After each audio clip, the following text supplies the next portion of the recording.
The men who built the Great Pyramid of Giza were not paid in gold. They were not paid in silver or land, or coins did not even exist yet. They were paid for beer. Surviving records suggest that pyramid workers receive a daily ration of around 4 to 5 liters of it 10 pints a day, every day, as their official wage. Beer for breakfast, beer at lunch, beer after a shift of dragging 2-ton limestone blocks under the desert sun. To the Egyptians, this was not a party. It was payroll. Beer was food, medicine, currency, and the fuel of the largest construction project the ancient world ever attempted, which means one of the 7 wonders of the world was built, quite literally, on beer. But beer's story does not start in Egypt. It starts thousands of years earlier, in a cave with a bowl of porridge that somebody forgot. And it may be the reason civilization exists at all. Picture the scene, somewhere in the ancient Middle East, long before farms or cities existed. A group of hunter-gatherers collects wild barley and wheat. They crush the grain, mix it with water, and make a simple gruel. Then something interrupts them, and a bowl of it gets left behind for a day, too. Wild yeast is everywhere.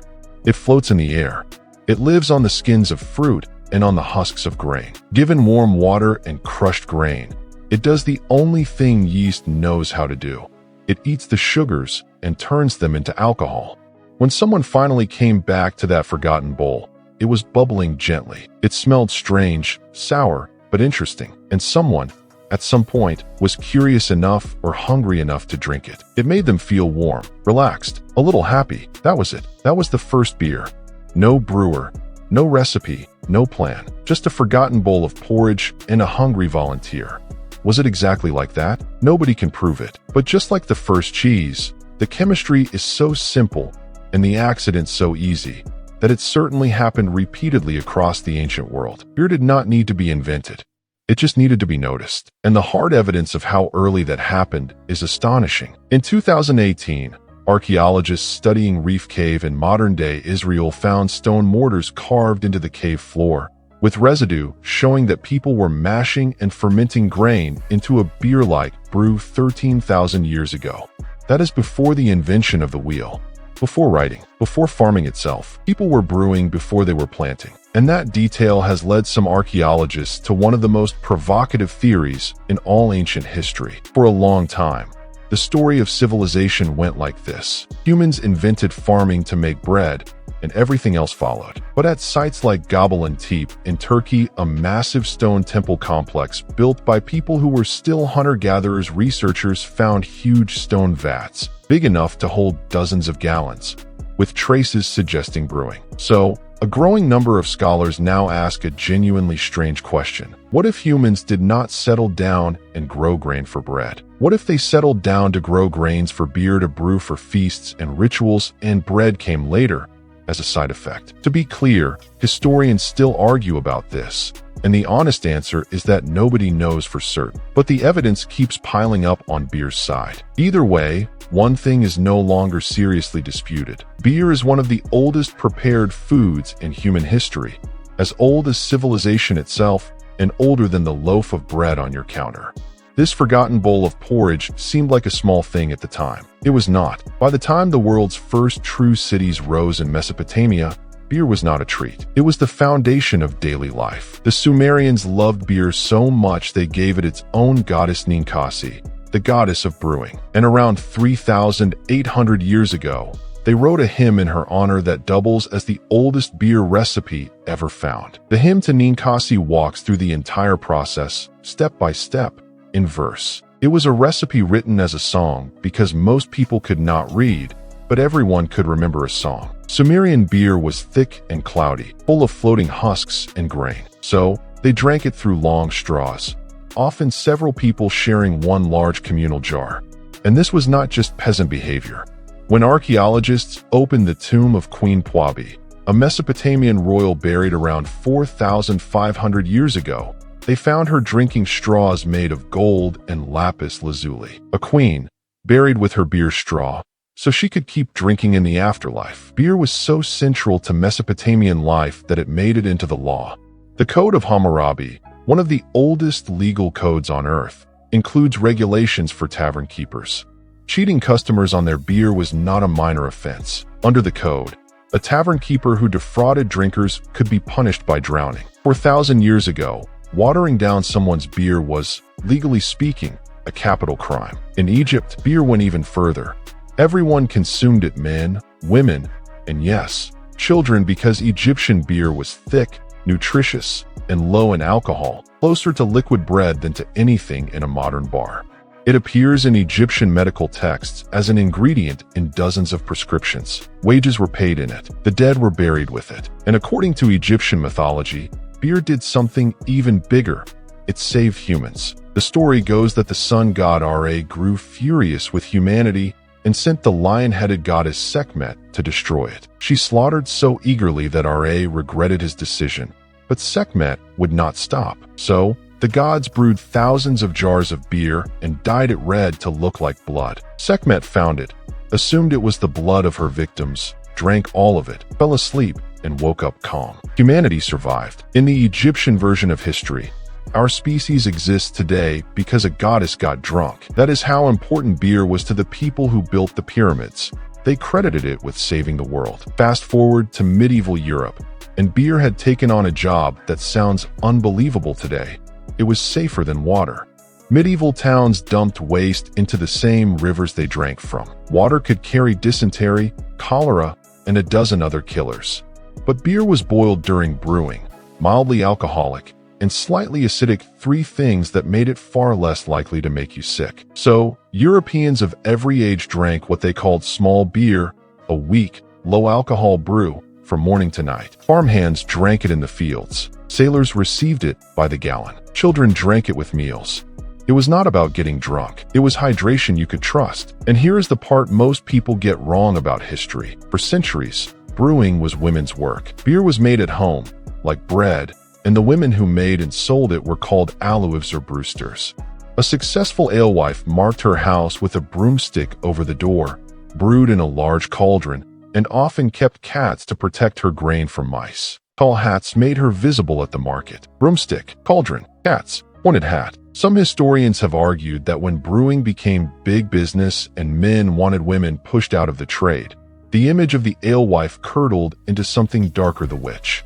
Other historians dispute that connection, and the debate is still open. But the core fact is beyond dispute. For most of beer's history, the master brewers of Europe were women. Beer even went to sea. For centuries, the British Royal Navy calculated its water supply in beer. Fresh water stored in wooden barrels turned green and foul within weeks, but beer stayed drinkable for months. So, sailors received an official ration of a gallon of beer per man per day, and naval planners measured voyages not in miles, but in how much beer the hold could carry. When explorers set out to map the unknown corners of the world, the single largest item in their supply list was very often beer.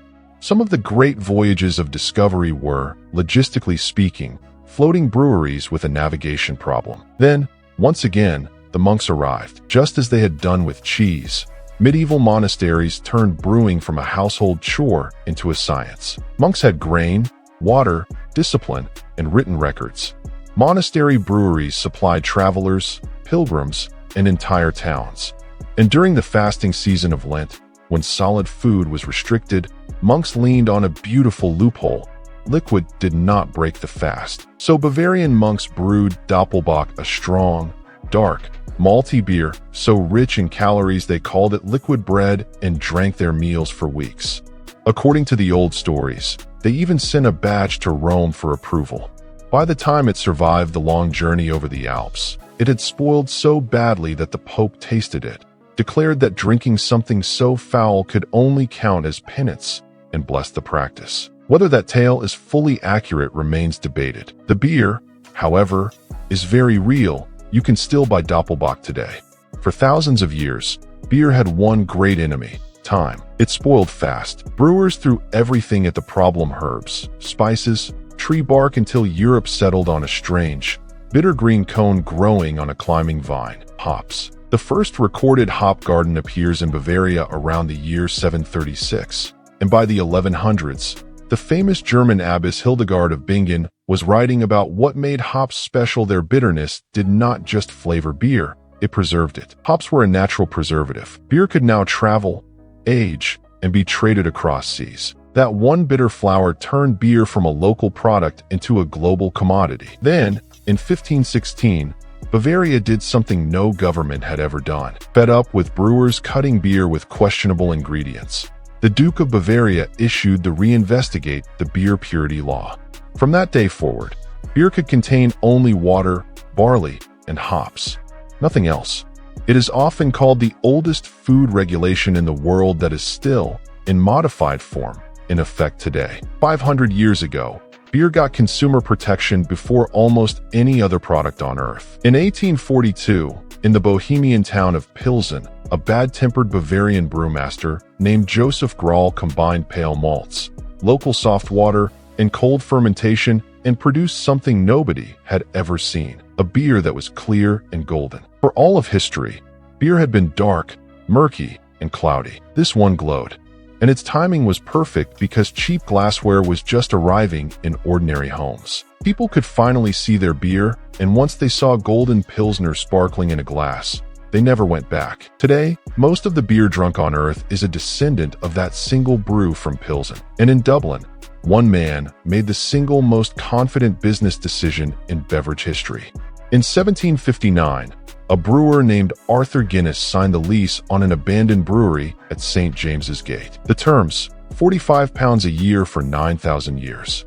Not 90, 9,000. The lease runs until the year 10759. Arthur Guinness was not planning a business. He was planning a dynasty.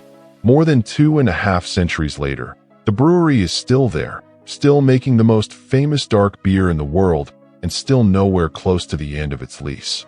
If you find this video interesting, hit subscribe. We cover the hidden history of everyday foods and drink every single week, and you will not want to miss what is coming next. Because at the exact moment beer reached its golden age, one country decided to kill it. And this is where the story takes its darkest turn. By 1900, the United States had more than 1,000 breweries, many of them built by German immigrants who had brought lager brewing across the Atlantic. Beer was woven into American life. Then came the First World War, and with it, a weapon the temperance movement had been waiting for. Beer was German. The great brewing families had German names. Activists who had spent decades arguing that alcohol destroyed families could now argue something far more powerful: that drinking beer was unpatriotic. The campaign worked. In January 1920, Prohibition became the law of the land. Every brewery in America, some of them older than the country's railroads, became illegal overnight. A handful survived by making near beer, malt syrup, ice cream, or cheese. Most simply died. Skilled brewmasters whose families had brewed for generations lost everything. And what replaced legal beer was catastrophically worse: a criminal economy of bootleggers and gangsters. Men like Al Capone built empires on illegal alcohol, and the violence that came with those empires filled American newspapers for a decade. Prohibition did not stop Americans from drinking. It just made drinking dangerous and made criminals rich. The stories of how the survivors made it through read like a manual of desperation. Some breweries kept their doors open by selling malt syrup, officially marketed for baking, while everyone quietly understood that most of it was going straight into homemade beer. Others converted their equipment to make ice cream, soft drinks, ceramics, or processed cheese. Brewing dynasties that had spent 70 years perfecting lager spent the 1920s making milkshake powder. It was humiliating. It was also the only way to keep the lights on until the country came to its senses. When Prohibition finally collapsed in 1933, the damage revealed itself slowly. Of the 1,000-plus breweries that existed before the ban, only a fraction ever reopened. And the survivors were all giants companies big enough to have waited out 13 dry years. Then came consolidation. Decade after decade, the big swallowed the small, until by the late 1970s, fewer than 100 brewing companies were left in the entire United States, and a handful of them made everything. American beer, born from hundreds of proud immigrant traditions, had collapsed into a specific product: light, pale, fizzy, and identical from coast to coast. An entire craft, 10,000 years old, had been legislated and consolidated to the edge of extinction. Sound familiar? It is exactly what wartime rationing did to English farmhouse cheddar. The pattern repeats. It is never the ancient disasters that kill these old crafts. It is paperwork. The comeback began with a signature that almost nobody noticed. In 1978, President Jimmy Carter signed a bill that legalized homebrewing, which, remarkably, had remained technically illegal for adults in America ever since Prohibition. It seemed like a tiny change. It was not. Hobbyists began brewing in garages and kitchens, rediscovering styles the industry had abandoned. Some of those hobbyists opened tiny commercial breweries. The industry laughed at them and called them microbreweries. The microbreweries multiplied anyway. Today, the United States has more than 9,000 breweries, several times more than it had before Prohibition. The craft did not just survive its near extinction. It came back stronger than it had ever been in history. Meanwhile, beer finished conquering the planet. China is now the largest beer-producing nation on Earth, and the best-selling beer brand in the world by volume is one most Americans have never tasted: snow, sold entirely inside China. The Czech Republic drinks more beer per person than any country in the world, a title it has held for decades, at well over 100 liters per citizen per year. In parts of Bavaria, beer is legally classified in ways that treat it closer to food than to liquor, a status the pyramid workers of Giza would have understood perfectly. The global numbers have become almost impossible to picture. Humanity now brews about 190 billion liters of beer every year. After water and tea, beer is ranked as the most consumed drink on the planet, ahead of coffee, ahead of milk, ahead of every soft drink ever invented. A forgotten bowl of fermented porridge became the third most popular liquid on Earth. But this next part tends to catch people off guard. In the hills of Bavaria stands a brewery called Weihenstephan, on the site of an old monastery. It has documentation of brewing rights going back to the year 1040, which makes it, by its own claim, the oldest continuously operating brewery on Earth. It has outlived the Holy Roman Empire, the plague, Napoleon, 2 world wars, and 40 generations of customers. They survived them all, and it is still shipping beer today. There are companies, and then there is a business closing in on its 1000th birthday. Beer also changed science itself twice. For the entire history of brewing, nobody knew why beer worked. Fermentation was treated as a small daily miracle.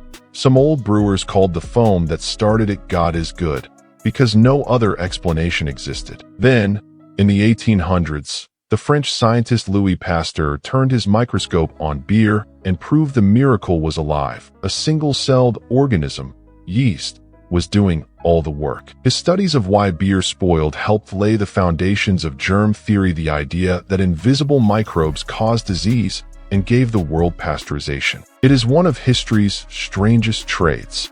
Humanity gave beer 10,000 years of devotion, and beer helped give humanity modern medicine. Beer has also quietly become a science project. The yeast that makes beer, the organism nobody even knew existed for most of brewing history, is now one of the most studied life forms in all of biology, used in everything from genetics research to medicine production. Brewers have sent barley to the International Space Station to study how it grows in orbit. And in the Czech Republic, you can now visit beer spas, where people pay to soak in warm tubs of hops, malt, and brewing yeast, bathing in the same mixture their ancestors were paid in. The pyramid workers would have had questions. Step back and look at the whole journey. Beer began as an accident. Nobody planned a forgotten bowl of porridge and a curious taster. It may have coaxed our ancestors into settling down and farming in the first place.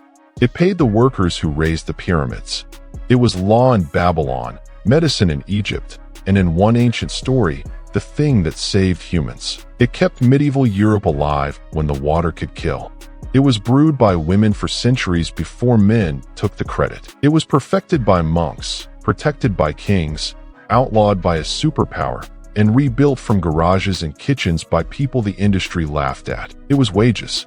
It was worship. It was survival. And it is sitting in a refrigerator near you right now, 10,000 years of history hiding behind a bottle cap, waiting to be noticed. Not bad for a drink that may be older than bread itself. If this story surprised you, hit subscribe and drop a comment telling us which part shocked you the most: the beer paychecks of the pyramids, the drowning penalty for watered-down beer, or the 9,000-year lease.